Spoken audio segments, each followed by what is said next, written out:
Nalobat As you can see, the theme is decorating a traditional house in the Philippines, which is the Bahay Kubo. It is mostly made of bamboos and nipa, type of native leaves usually seen and used in the provinces of the Philippines. What we are trying to achieve here is a combination of modernization and traditional as well. Especially that we are using 3D monitors to project our blend and dancing lights to present how festive Christmas season is. We are also using recycled materials such as plastic bottles and cardboard papers.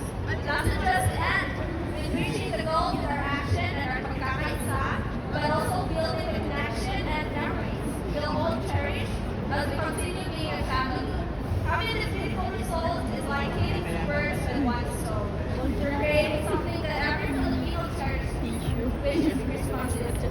And seeing the things that symbolizes Christmas is like celebrating the occasion with our family and Philippines as well. In other hand, it also deepens the connection with every member of the family and the staff, the family that we cherish away from home. Vista!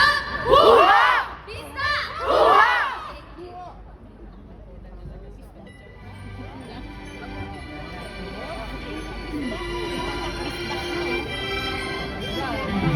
Santa, tell me if you're really there. Don't make me feel bad if you won't be here next year. Santa, tell me if you really care.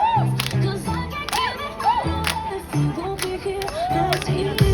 Feeling Christmas all around, trying to play cool and besides the road. 'Cause when I see you walking across the room, let us know it's past the night. But I wanna get in the mood. I'm flying every mistletoe until I know it's true.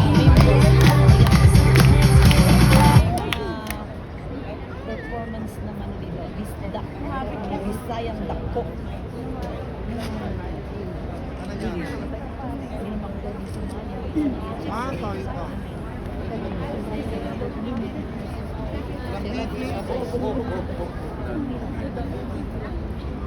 CTM, walang wifi.